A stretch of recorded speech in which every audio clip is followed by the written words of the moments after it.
Muy buenas tardes, bienvenidos a este webinar sobre los retos y desafíos en ciberseguridad en 2020, que tendrá aproximadamente unos 40 minutos de duración, 40-50 minutos. Al final dejaremos un tiempo para responder todas las cuestiones que tengáis. Mi nombre, me presento, es Ainhoa Celaya, yo soy ingeniera de telecomunicación y desde hace varios años me dedico, trabajo en el sector de la ciberseguridad. Yo concretamente dirijo una empresa aquí en España, se llama Lunamic, donde hacemos auditorías, implantación de lo que es las normas de ciberseguridad, que después mencionaremos, y también me dedico al tema de los peritajes TIC, lo que es los peritajes, lo que es la ciberseguridad en análisis forense, una vez que ocurren las brechas de seguridad, que también mencionaremos al final. Bueno, pues vamos a empezar con este webinar.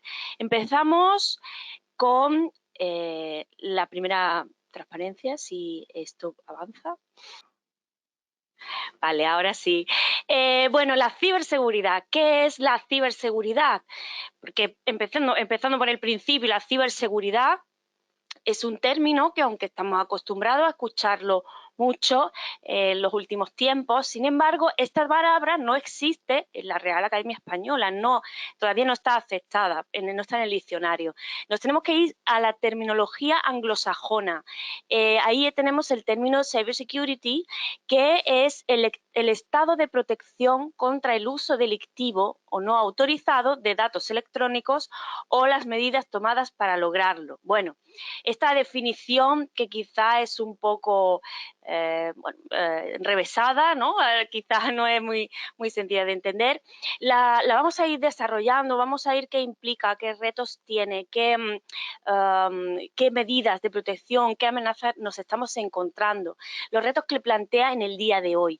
Y para esto, a mí me gusta hacer una reflexión para concienciar en por qué es el sentido o qué sentido tiene esta lucha o este mundo de la ciberdelincuencia. Seguramente los que tengáis cierta edad reconoceréis el fotograma de esta película. Esta es una película del año 1983 que se llama Juegos de Guerra. En esta película quizá fue de las primeras en la que empezaba a hablarse de los ordenadores conectados y refleja también un poco el espíritu hacker de esos años 70-80.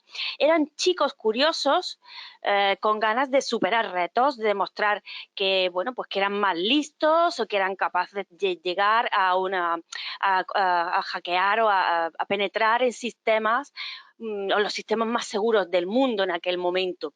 Pero su interés era, si me permitís el término, como un poco romántico, un poco como de destacar sin, aunque a veces cometían lógicamente delitos por el hecho de introducirse en estos sistemas, pero sin embargo no era tanto como para hacer daño o para otros intereses, sino para ellos mismos quedar bien o presumir de alguna manera en la comunidad.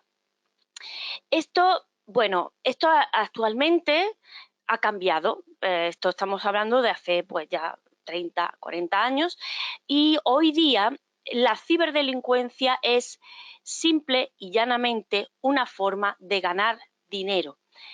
Existe, sí que existe también el activismo político, el hacktivismo, grupos como Anonymous que defienden intereses políticos, diferentes tendencias, anticapitalismo, etcétera, pero sí que podemos decir que el gran auge y por el que tantísima gente está metida en este negocio de la ciberdelincuencia es porque se trata de una máquina de hacer dinero, es una forma, entre comillas, fácil, más fácil que otra, de ganar dinero.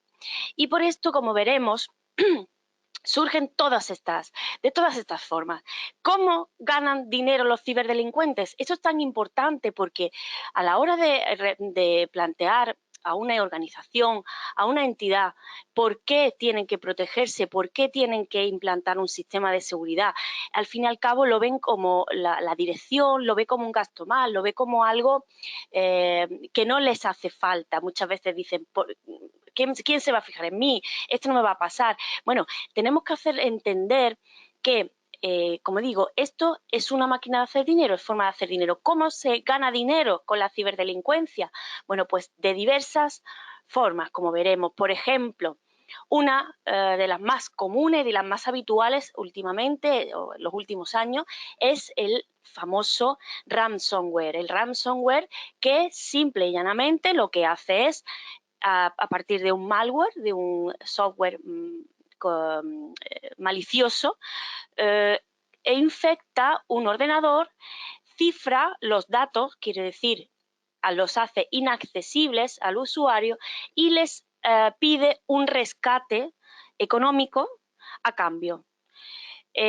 Bueno, es así, es simplemente esa forma directa de ganar dinero a través de este tipo de, llamémoslo así, virus.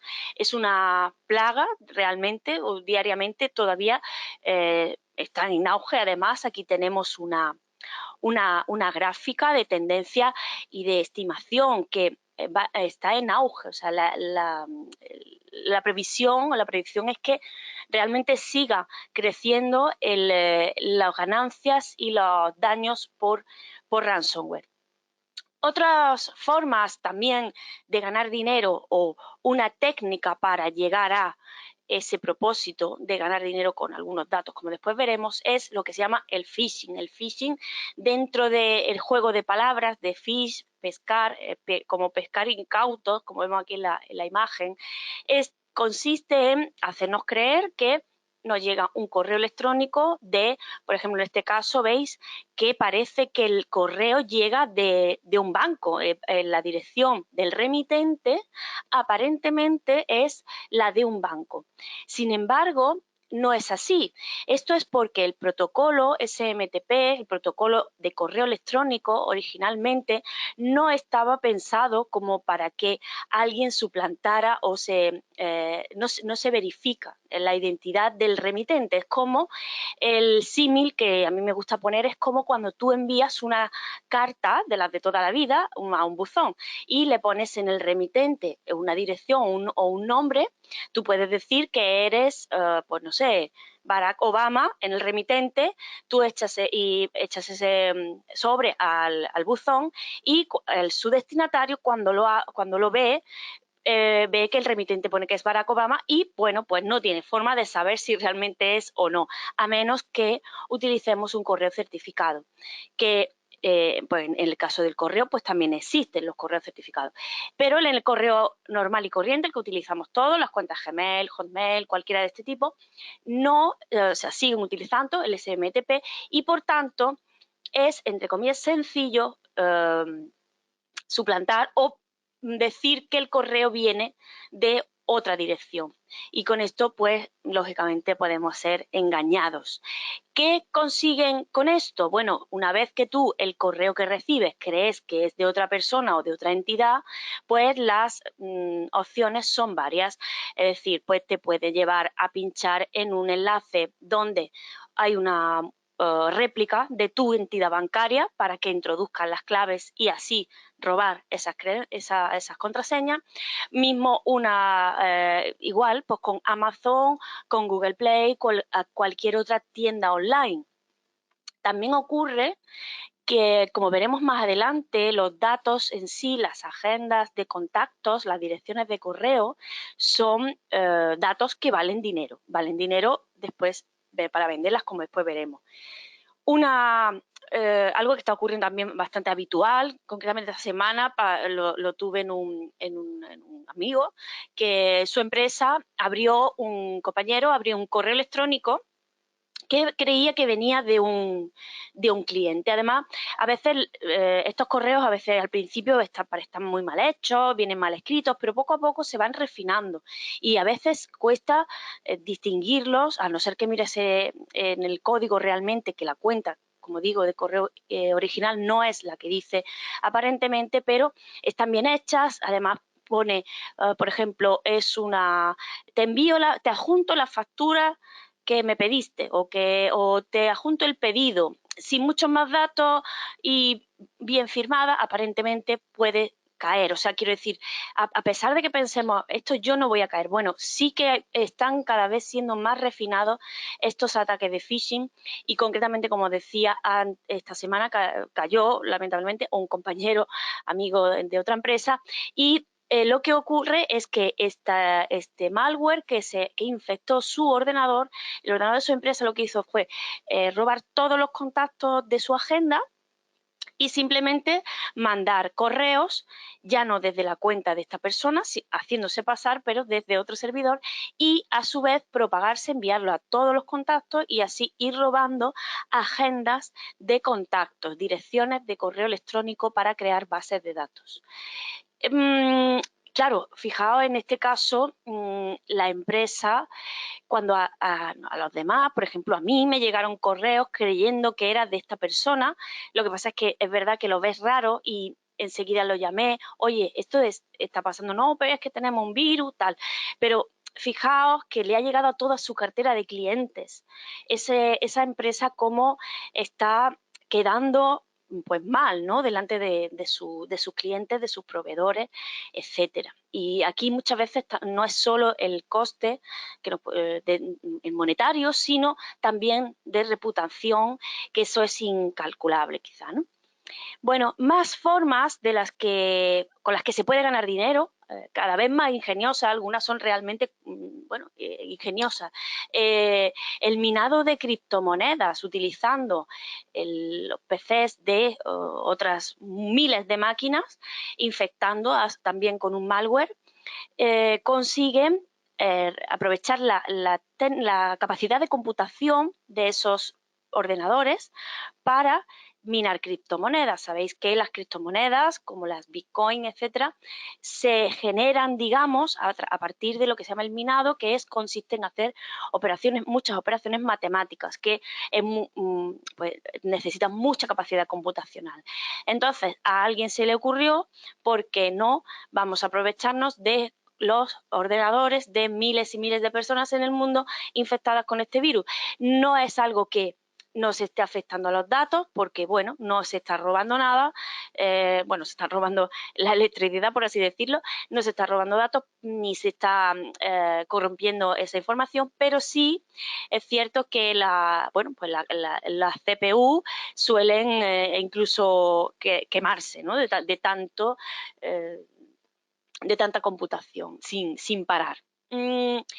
El hecho de también enviar correos electrónicos a través de servidores que no están en listas negras, que tienen la misma IP del país de la persona a la que quieren infectar, también es una forma de aprovechar los recursos de otras empresas y de esta manera, como digo, conseguir un propósito.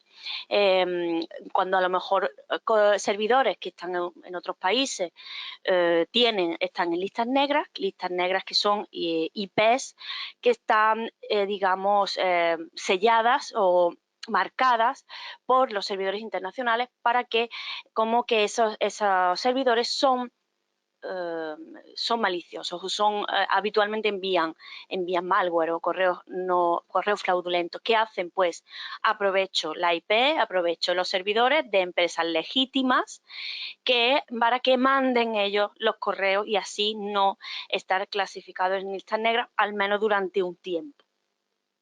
Los ataques, la siguiente forma, los ataques de denegación de servicio distribuido, los ataques DDoS, son ataques que consisten en colapsar de alguna manera los servidores a base de mandar miles de peticiones o millones de peticiones simultáneas, de forma que el servidor no puede arrastrar, no puede gestionar todo esto y termina cayéndose, termina bloqueándose. Esto lo que hace que produce una caída en los servicios y la empresa atacada en este caso pues se ve también perjudicada. En estos casos se utilizan bastante en temas de gobiernos, para temas de ataques políticos, aunque también a empresas.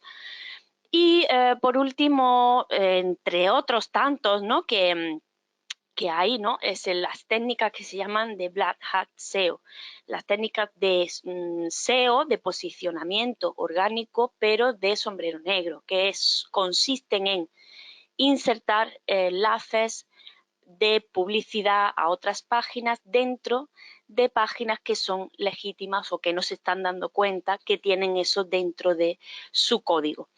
De esta forma, la página referenciada gana relevancia, aunque también es cierto que los algoritmos como Google cada vez se dan más cuenta de este tipo de cosas y además las penalizan.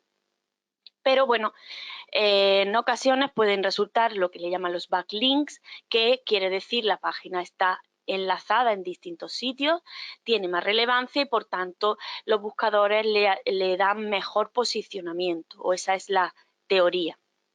Como digo, poco a poco también van mejorando para evitar estas técnicas.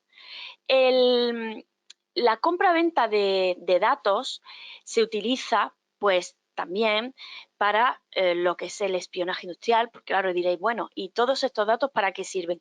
En la parte de ciberdelincuencia luego veremos también que no solo se utilizan los datos por parte de los ciberdelincuentes, en la parte de la ciberdelincuencia se utiliza, pues, por ejemplo, para espionaje industrial, para robo de identidad, y dentro de este robo de identidad podemos englobar robo de claves, robo de cuentas, bueno, el robo en sus múltiples variantes. Y también para el envío de correo no deseado. ¿Para qué queremos una base? ¿Para qué quiere un ciberdelincuente una base de datos de 50 millones de correos? Bueno, pues para vendérselas a otra empresa que quizá las compre y envíe su publicidad a esa base de datos. Bien, bueno, no podemos perder de vista que los ciberdelincuentes igual no tienen por qué estar a miles de kilómetros de distancia, pueden estar dentro de la organización. Muchas de estas técnicas no requieren un conocimiento extremo de informática, de telecomunicaciones, ni ser un hacker profesional. Realmente con hacer unas cuantas búsquedas en Internet podemos averiguar cómo hacer para robar los datos o para infectar un ordenador dentro de la empresa. ¿Qué ocurre? Pues diariamente yo lo estoy viendo, empleados descontentos, gente que sabe o que sospecha que la van a despedir o que la han despedido y quiere vengarse o quiere sacar beneficio vendiendo los datos, robando clientes, llevándose clientes, y por eso también es muy importante pensar en las medidas a tomar dentro de la organización. No solamente quiero que os quedéis con esta idea. Los hackers a veces o los ciberdelincuentes no tienen por qué estar a miles de kilómetros, pueden estar dentro de nuestra organización y hay que poner medidas para evitarlo. Esta es un par de enlaces, unos par de enlaces que a mí me gusta utilizarlos porque te muestran en tiempo real ataques que están ocurriendo en este momento. Son lo que se llama redes de honeypots. Los honeypots o tarros de miel son ordenadores o sistemas que están hechos a propósito para que los ataques, ciertos ataques, vayan a ellos y no a los PCs reales, a los PCs donde realmente está la información. Pero sí que están muy bien para recopilar esa información y ver un poco en tiempo real cómo es que esto se da, ¿no? Aquí tenemos esta primera página, que es la del primer enlace. Fijaos, bueno, ahora mismo está viendo, ahí ha habido un momento de colapso, de ataques. Estos son ataques reales, como digo, veis que ocurren pues desde la zona de Asia para España, América, etcétera. Y abajo veis el tipo de ataque, por qué puerto es, qué vulnerabilidad está utilizando. Fijaos, utiliza username, password, es decir, aquí hay una máquina, todo porque estos son máquinas, son bots automatizados, ¿vale? Que prueba con usuario admin, contraseña admin. Fija aquí pone username, support, password support, 1, 2, 3, 4, 5, 6. O sea, son máquinas que prueban aleatoriamente aquellas contraseñas más habituales. Después hablaremos un poquito de contraseñas. Pero fijaos, como digo, no es necesario que alguien se fije en una empresa en concreto. Estos ataques son automatizados, puede ocurrirle a cualquiera en el momento que uno de estos ataques llega a un servidor que tiene contraseña 123456, pues evidentemente el siguiente paso va a ser lanzarle un ataque. Primero busca la vulnerabilidad y seguidamente pasa al ataque, que puede ser mandar un ransomware o cualquier otra cosa, cuando tienes acceso al servidor mediante su contraseña. Esta otra página también es muy parecida, pero además lo pone como en 3 dimensiones, ¿no? Así como en un globo terráqueo, y también muy interesante y muy visual. Esta herramienta, como digo, os puede ser de utilidad si en algún momento alguien o la dirección de la empresa o alguien que no cree que esto realmente esté ocurriendo, se suelen quedar bastante sorprendidos, ¿no?, de lo que está pasando, y mientras los demás vivimos como un poco en la ignorancia. Bueno, siguiendo con nuestra presentación, como digo, aquí tenéis, bueno, después tendréis el acceso a todas las transparencias para que podáis anotar estos enlaces. Hablemos un poco también de la privacidad, de la protección de los datos personales, ¿no? No solamente los ciberdelincuentes ganan dinero con los datos, las empresas, entidades, organizaciones, gobiernos son también entidades que ganan dinero con nuestros datos. Como se suele decir, los datos son el nuevo petróleo. Y bueno, tenemos el reto, dentro de que estamos hablando de retos en la ciberseguridad, el reto de la protección de la privacidad. Y la privacidad tiene que ver con los datos de carácter personal. ¿Qué son los datos personales? Vamos a empezar por aquí.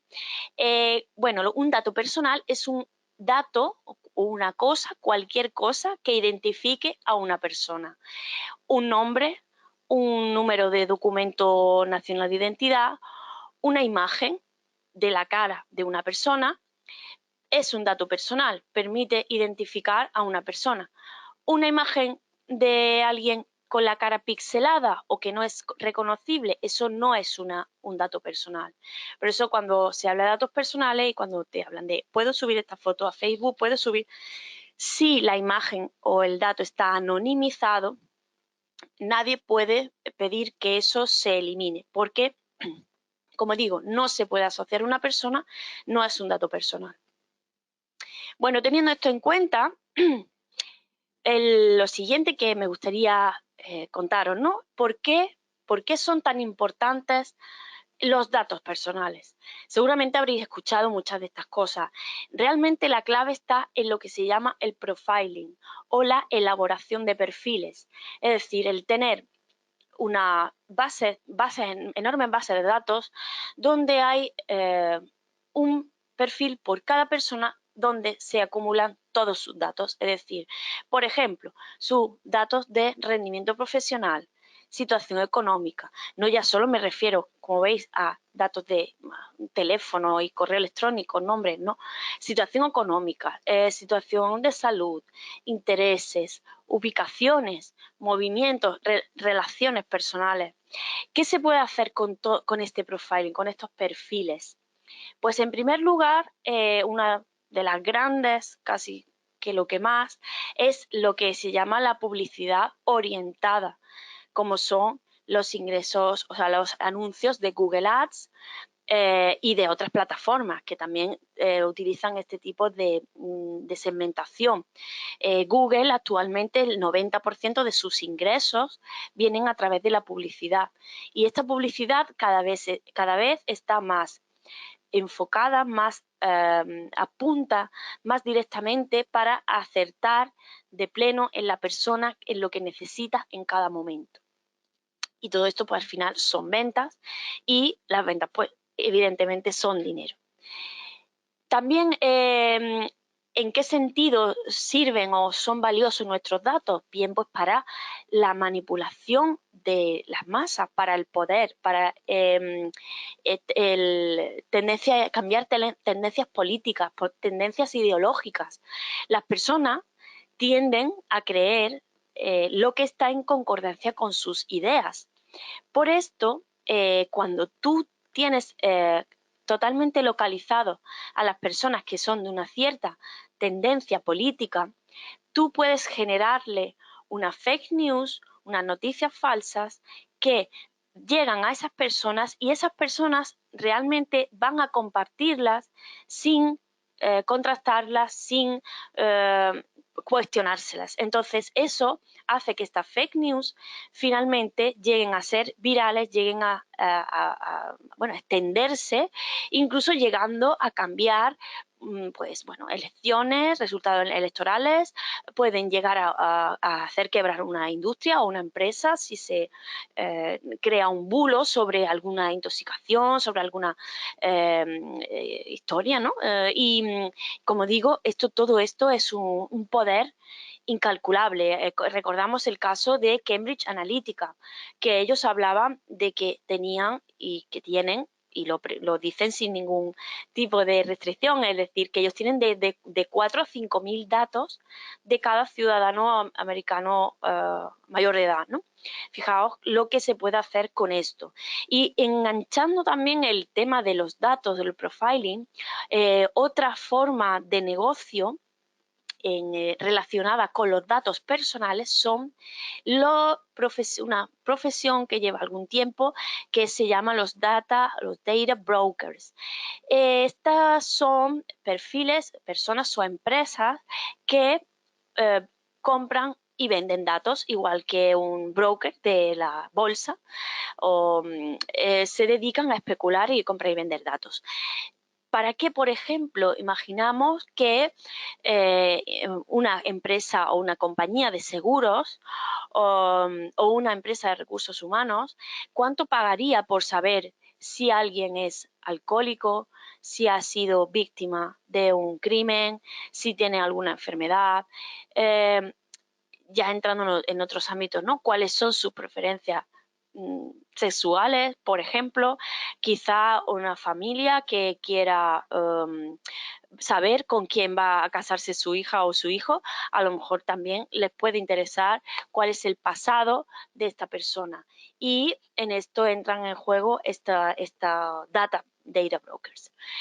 Como veis, los datos valen dinero y bueno, a veces nos los roban. Aquí hay una línea difícil de dibujar entre lo ético y lo no ético. Y bueno, lo que sí es cierto es que a veces nos roban los datos, pero nuestros datos valen dinero y muchas veces pagamos también con ellos.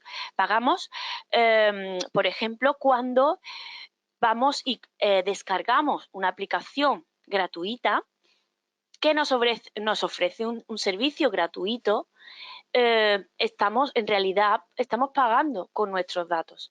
Cuando tenemos un Google Maps o, bueno, bien dice Google, cualquier otra empresa de geolocalización, no quiero que parezca que estoy demonizando los datos, no quiero que se vea esto como algo negativo. Los datos y la utilización de los datos, la inteligencia, el Big Data, el Business Intelligence, creo que pueden contribuir a hacer una sociedad mejor, una sociedad más cómoda, pero tenemos que ser conscientes de este tipo de cosas. Como digo, cuando algo hay gratis, como dicen, cuando algo es gratis es que el producto eres tú. Esto ocurre en Internet, cuando tenemos tantísimos servicios gratuitos que realmente no son gratuitos. Pagamos, como digo, con nuestros datos. También aquí quería lanzar, ¿no?, una idea que he leído hace poco, y es el tema de las recomendaciones. Por ejemplo, cuando vamos sorprendemos a nuestras parejas llevándolo a un restaurante, o cuando tú te compras un móvil. ¿Cómo llegas a esa decisión? Bueno, pues normalmente lo que has hecho es que te has metido en Internet, has buscado restaurantes en tu zona y te has leído los comentarios o las recomendaciones de la gente que ha hecho sobre ese local o sobre ese objeto. Entonces, bueno, lo que venía a decir, se está abriendo un debate sobre si deberíamos cobrar, o las personas deberían cobrar dinero por esto, las personas que hacen recomendaciones. En el libro Mercados Radicales, un jurista, Eric Portner, de la Universidad de Chicago, estimaba que la cantidad que una familia podría obtener al año por su actividad en Internet estaba en torno a los $20.000. Quiere decir que gracias a los comentarios que esas personas o que una persona hace en Internet, alguien está ganando $20.000 al año. Es decir, vendiendo publicidad, vendiendo objetos, etcétera, ¿no? Entonces, bueno, dejo ahí esa pregunta abierta para reflexionar y, como digo, no quiero que quede la idea de que esto es algo malo, que todo lo que está ocurriendo sea algo negativo. No es malo o bueno, sino que, bueno, pues verá el uso que cada uno le da. Es cierto que nos gusta tener servicios personalizados, nos gusta tener una vida cada vez más cómoda y Internet nos ofrece esta posibilidad. Lo que sí es cierto es que surge la necesidad de regular esto. Y por esto, bueno, en el caso de la Unión Europea tenemos el Reglamento Europeo de Protección de Datos. En otros países también se están desarrollando normativas y leyes similares para poner límites a todas estas cosas que han pillado por sorpresa un poco a la sociedad. Y hay una necesidad de regularla. Siguiendo con los retos, ¿no? Vemos, creo que queda bastante claro con solo esta pincelada, que hay una evidente necesidad de protección. O sea, las empresas, y tanto empresas como particulares, organizaciones, entidades públicas, no es que sea una opción, es imprescindible tomar medidas para estar protegidos tanto contra la ciberdelincuencia como el uso fraudulento de nuestros datos y la libre circulación de los datos sin ningún control. En este sentido, pues surgen sistemas de protección y las referencias son las normas internacionales. Es decir, cuando dices, bueno, vale, quiero asegurar mi organización o mi empresa. ¿Qué hago? ¿Dónde voy? Busco en Google. Bueno, pues existe una familia de normas internacionales que son las ISO 27000. Las ISO, como sabéis, es una entidad, una organización que reúne expertos de todo el mundo y que consensúan normas para que después se apliquen, sean de aplicación a nivel internacional. La familia de normas ISO 27000 son normas relacionadas con la seguridad de la información. Son muchas normas, aquí veis algunas de ellas. Las hay desde, pues por ejemplo, la 27033, pues habla de seguridad en redes. La 27040 habla de la guía de seguridad en los medios de almacenamiento. Hay muchas normas 27000, pero la más importante o las más importantes son la 27001 y la 27002.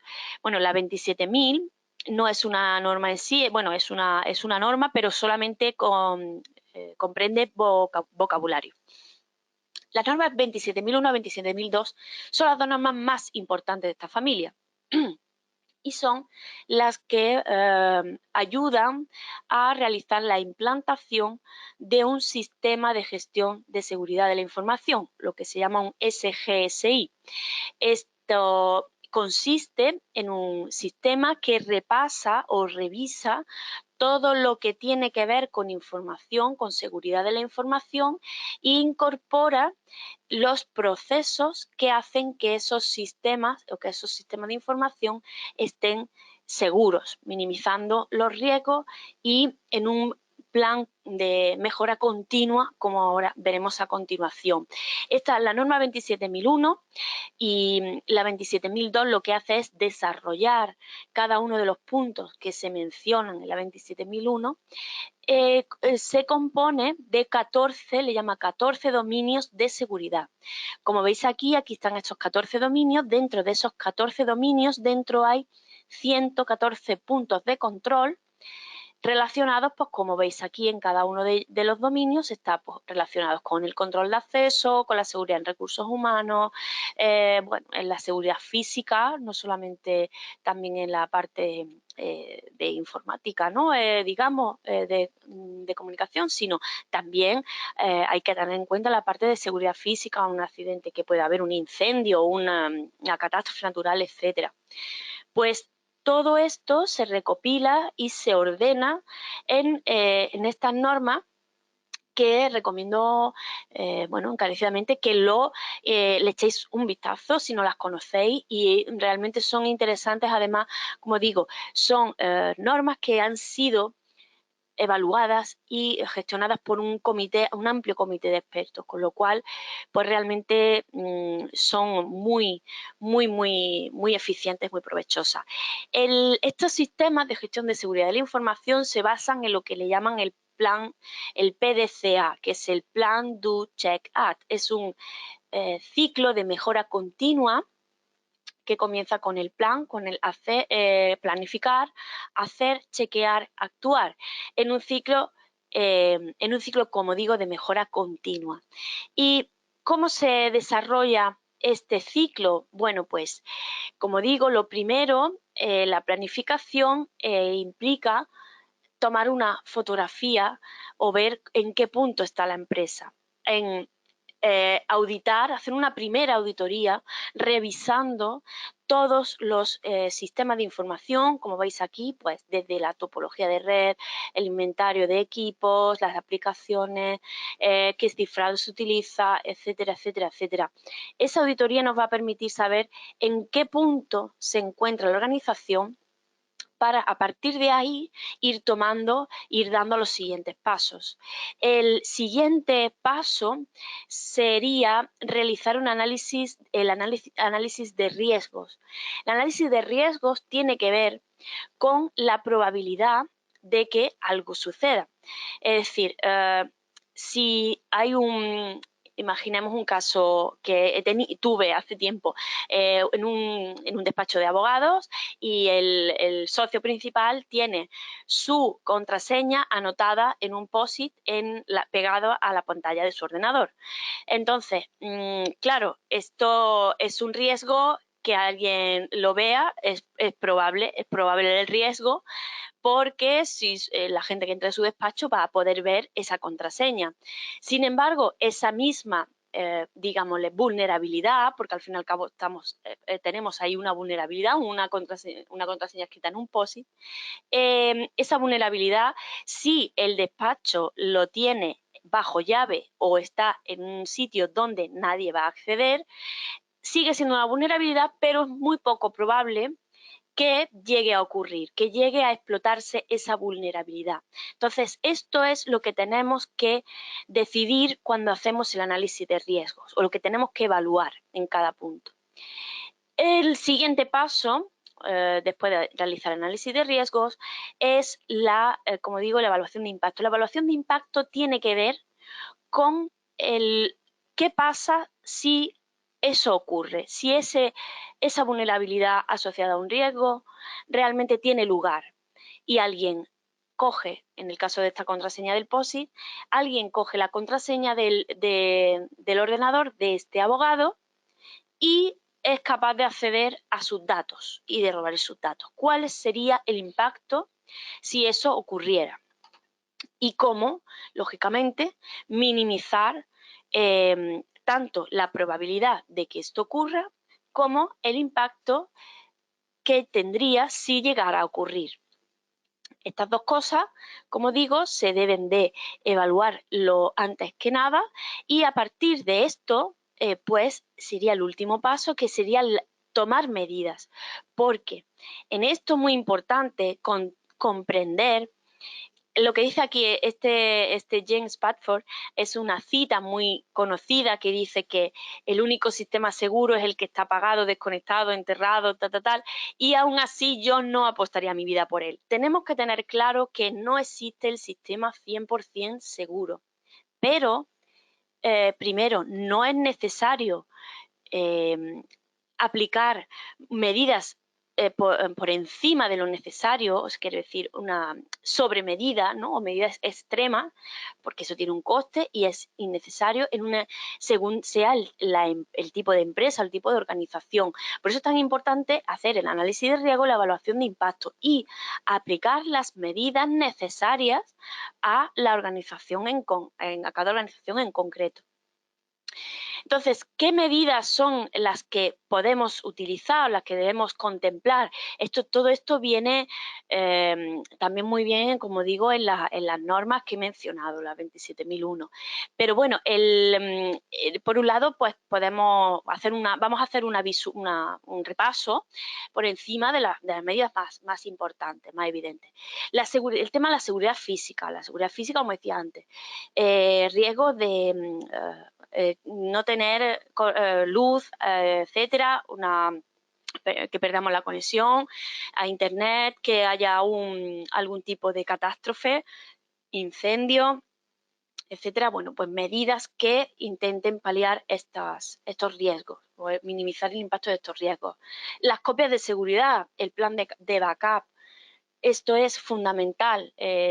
Cuando hay un ransomware, por ejemplo, en un caso peor, que hemos sido infectados por un ransomware, si tenemos una copia de seguridad que no ha sido infectada, que está en un sitio diferente, podremos recuperar, quizá en una hora podremos volver a tener un funcionamiento normal de la empresa y el impacto de esta infección sería mínimo.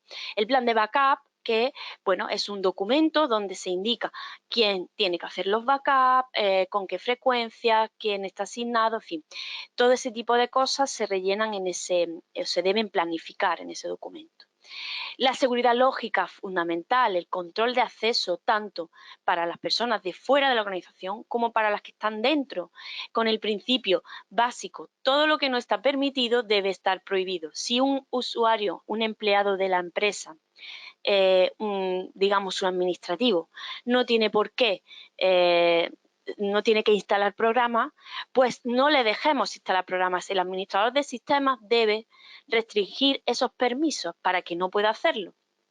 No ya también por si hace un mal uso de ellos, sino para mismo protegerlo ante ataques de tipo, como hemos visto, ransomware, malware, etcétera. Si el usuario no tiene los permisos, el malware tampoco podrá afectar al ordenador. En el tema de las contraseñas son la barrera que muchas veces nos separa entre la información privada y el resto del mundo. Es muy importante saber elegir contraseñas robustas. En este sentido, yo recomiendo utilizar contraseñas que sean largas, como puede ser una frase, un refrán o palabras aleatorias, porque como aparece aquí en este pequeño chiste, digamos, lo que mide la seguridad de una contraseña es su entropía. Si ponemos una palabra, una combinación de caracteres con asterisco, suma, arroba, 3, 4, 5, tal, esa contraseña, a pesar de que nos es muy difícil, nos parece muy difícil, es difícil de recordar para las personas, pero como entropía, que es la medida de cuán segura es una contraseña, como entropía realmente no tiene mucha. Y aquí dice 3 días, sería 1000 intentos de adivinar por segundo, podrían romper esa contraseña. Sin embargo, 4 palabras aleatorias, una frase, como digo, que sea bastante larga, no solamente tiene muchísima más entropía que, como viene aquí, 44 bits, que ya serían 500 años a base de fuerza bruta para reventarla, ¿no? para romperla.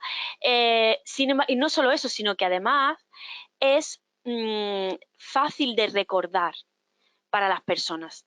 Y eso hace que también no terminamos escribiéndola en un POSIT y poniéndola en la pantalla del ordenador.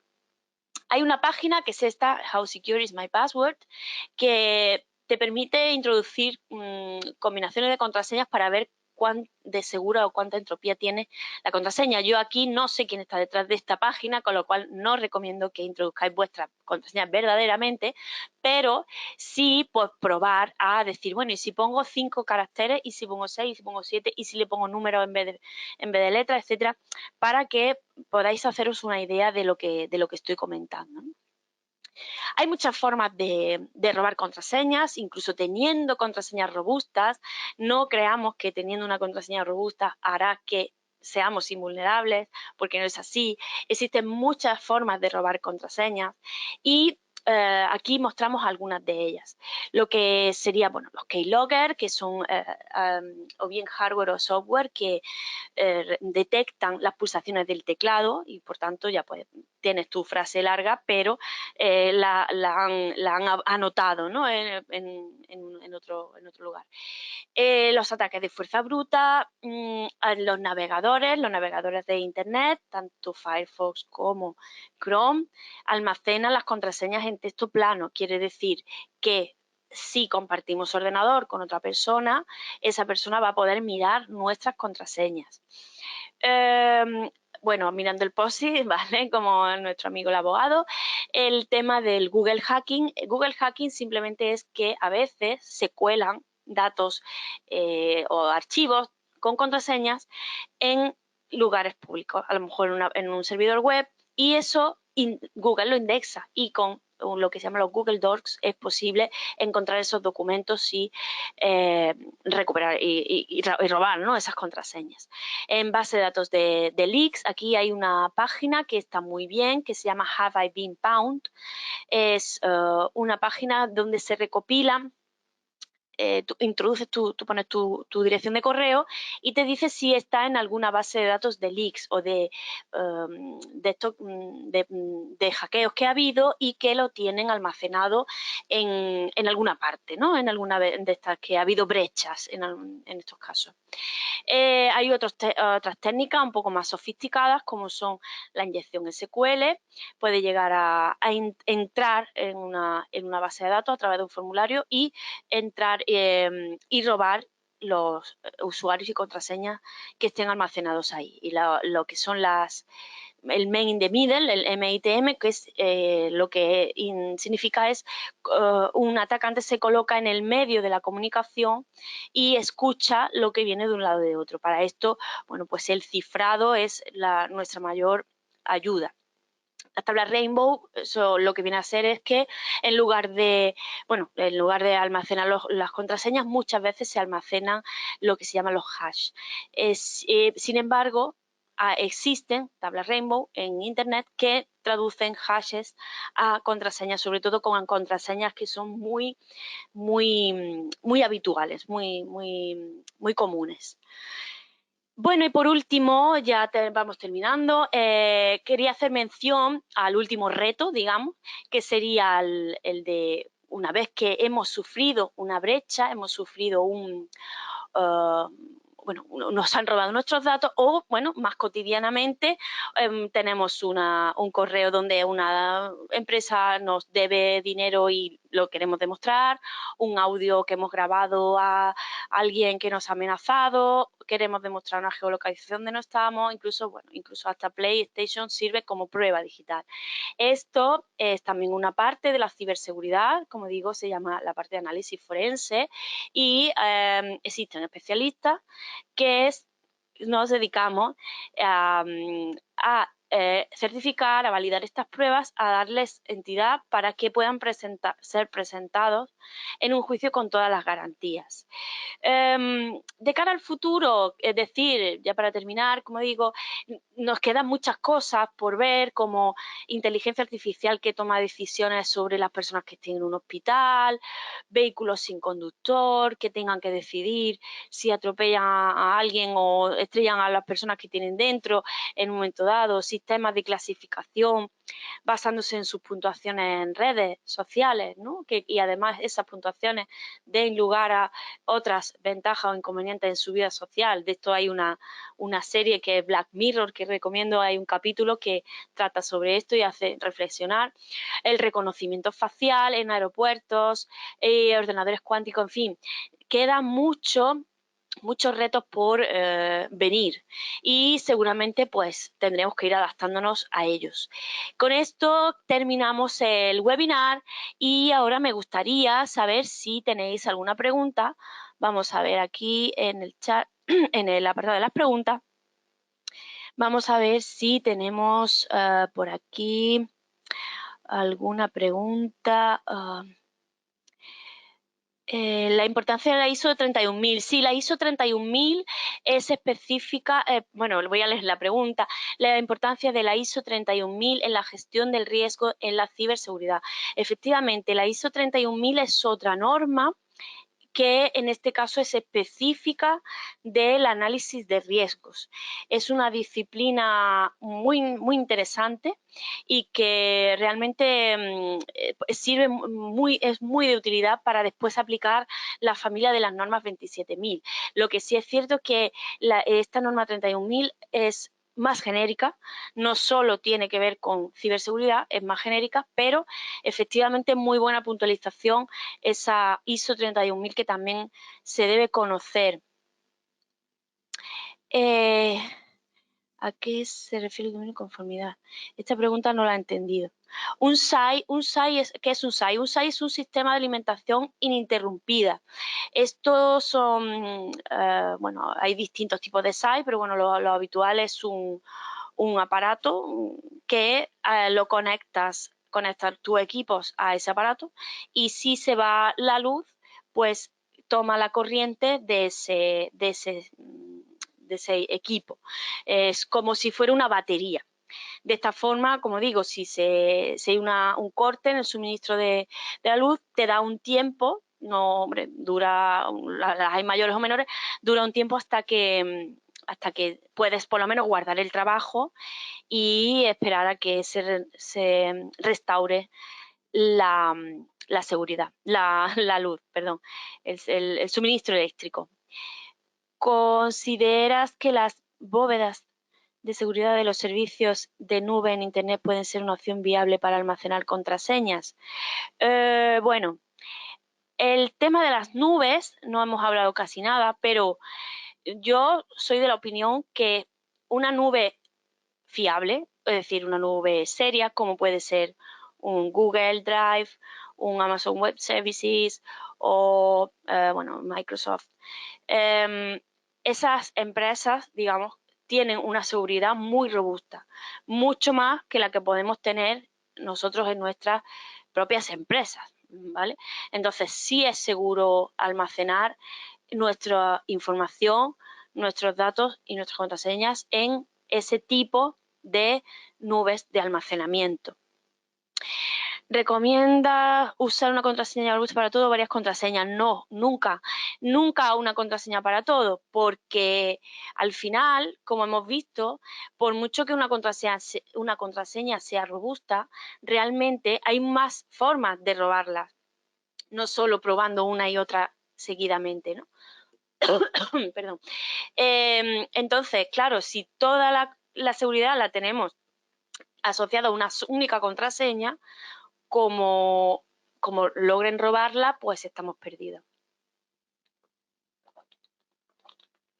De hecho, yo recomiendo, aunque todo lo que es, cuanta más seguridad, por lo general, hay una norma que dice, cuanta más seguridad, más incomodidad. Mi recomendación es que se utilice una contraseña prácticamente diferente para cada servicio. ¿Qué necesitan hacer las compañías y gobiernos para garantizar la seguridad de mis datos en la nube? Bueno, los gobiernos, como hemos comentado, están creando normativas como el Reglamento Europeo de Protección de Datos y en distintos países van teniendo también su normativa. Lo único que cuesta mucho, primero, que haya una concienciación, que las empresas realmente cumplan esta normativa y que, bueno, al final los datos en la nube, como digo, si son empresas de este tipo, empresas serias, empresas solventes, tenemos seguridad. Otra cosa son muchas empresas ofrecen almacenamiento en la nube, pero tenemos que tener en cuenta que quizá no tienen los recursos necesarios para protegerse adecuadamente. ¿Dónde podemos conseguir la certificación de la ISO 27001? Bueno, la certificación como tal, a ver, estas normas son de pago. Quiero decir, lo que es adquirir la propia norma en España se venden en AENOR y bueno, en la página de ISO también las podéis encontrar. Muchas veces lo que se hace en las organizaciones no es tanto certificar la norma, que también, sino implantarla y auditarla, pero sin hacer la certificación. Me explico, hacer todo el proceso, establecer el sistema de gestión de seguridad de la información y optativamente después obtener la certificación o no. La certificación en España solamente la da, creo que son AENOR y Bureau Veritas.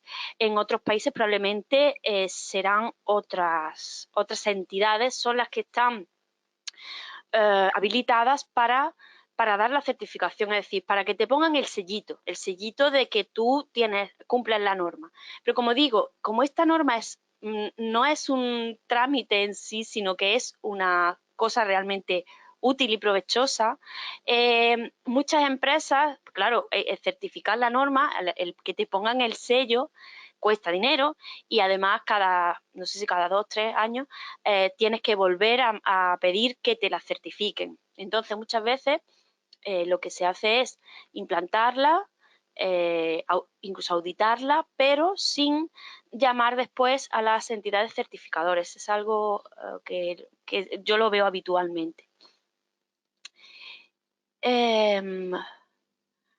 Aquí un programa antivirus para detectar un programa de ransomware. Hombre, yo no quiero dar publicidad de ninguna marca, no me parece ético y tal. Hay diversas soluciones ransomware. Lo que ocurre es que también estos programas van evolucionando y van saliendo versiones nuevas. Con lo cual, casi que es mejor concienciar, formar a la gente para que no abra cosas que no tiene que abrir, tener una buena política de backups y sí que hay algunas soluciones, por ejemplo, hay soluciones que lo que utilizan son sistemas de balizas, es decir, que cuando detectan que se está cifrando algún archivo, lo paran, lo bloquean. Entonces, bueno, hay soluciones comerciales que lo implementan. Y luego, pues, también decir, hay un conglomerado de empresas anti-malware que se han unido en un proyecto que se llama nomoransom.org. Entonces, en esta página hay bastante ayuda para, en el caso de que tengas infección por un ransomware, puedes buscar que si el tipo que te ha tocado tiene solución o no, etcétera. Porque como digo, ocurre que a veces ese software, ese malware que cifra, hay versiones que ya se pueden descifrar, versiones que todavía no, versiones que se van continuamente descubriendo la forma de descifrarlo. Los links que usaste para ver CyberRisk, el CyberRisk, ¿te refieres a las cestas mundiales? Sí, yo creo que os van a pasar toda la información y lo vais a poder ver en el vídeo también. El riesgo tecnológico es parte de la seguridad de la información, efectivamente, sí. Ahí está, dentro de lo que es la seguridad de la información, está la ciberseguridad.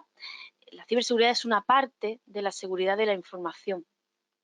La seguridad de la información conlleva también la seguridad física, de las infraestructuras críticas, de los datos que no tienen que estar en soporte informático, sino pueden estar en papel, también es información.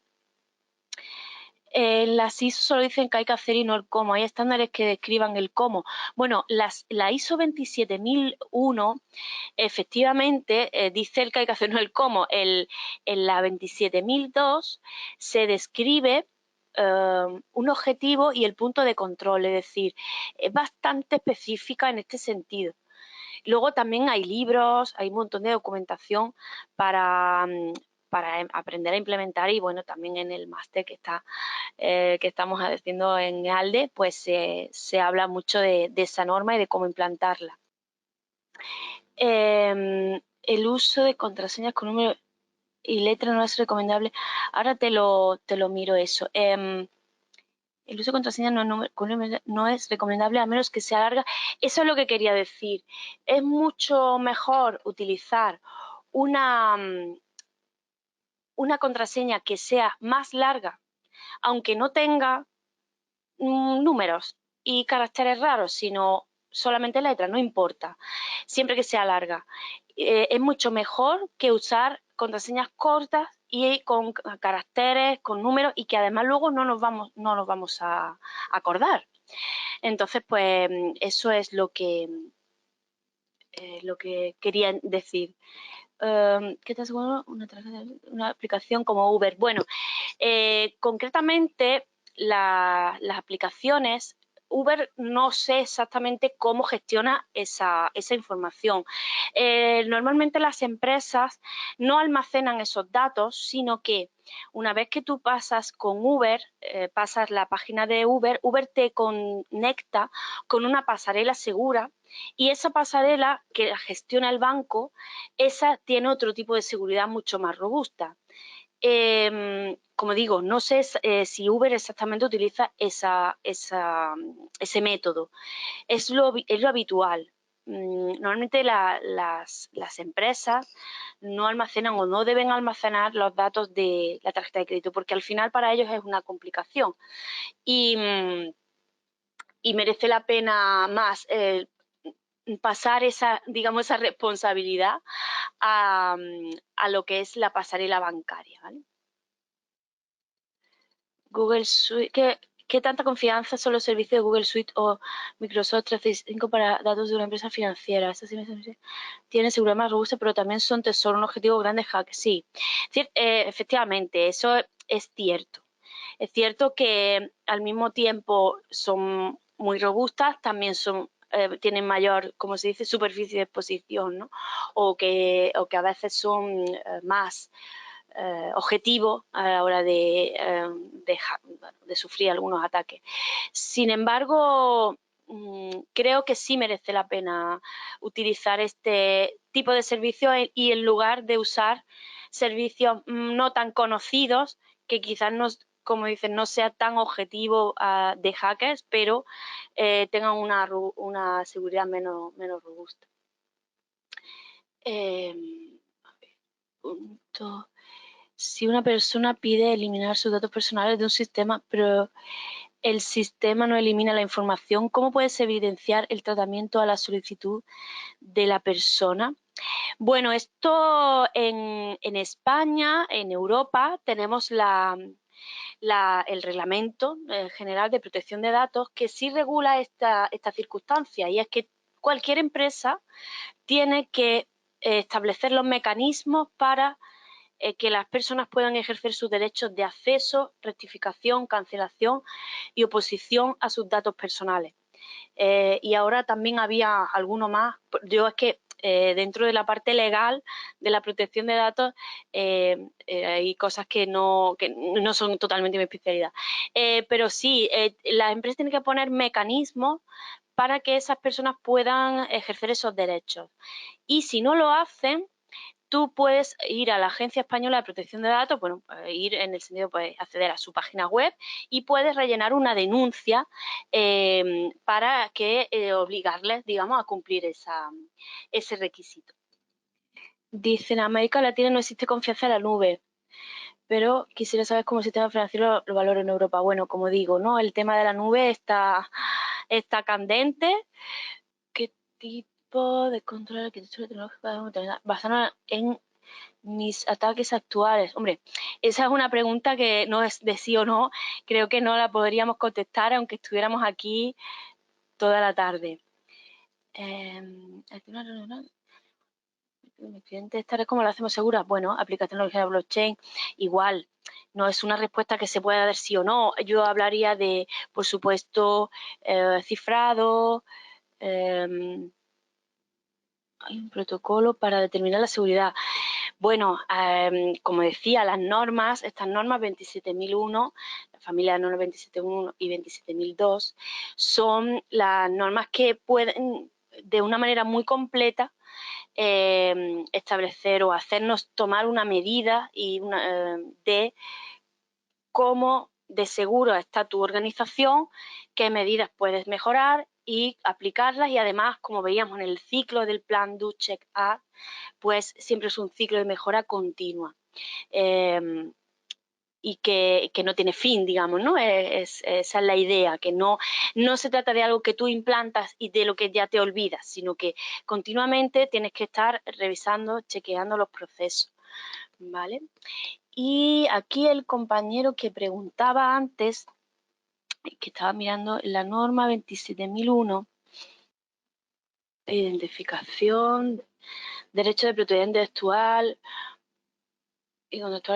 Sí, aquí habla de, en este punto de la norma, este dominio de la norma de cumplimiento, está dedicado a los controles que garantiza el cumplimiento de las políticas, normas y legislación aplicable. Sí, lo que sería obligaciones legales, estatutarias, reglamentarias, contractuales relacionadas con seguridad de la información. Aquí viene a ser un poco la normativa o los documentos que tienen que firmar los empleados, los que tienen que estar conformes los empleados, ¿vale? Dentro de la norma. Todo esto son unos procesos que se deben de implantar y bueno, y que vienen especificados en este apartado. Conformidad o cumplimiento, sí, exactamente. Bueno, pues con esto nos hemos pasado ya un poquito, son las 7:10. Muchísimas gracias por vuestro tiempo. Espero de corazón que haya sido productiva la charla y seguimos, seguimos en contacto. Nos vemos por las redes. Un fuerte abrazo.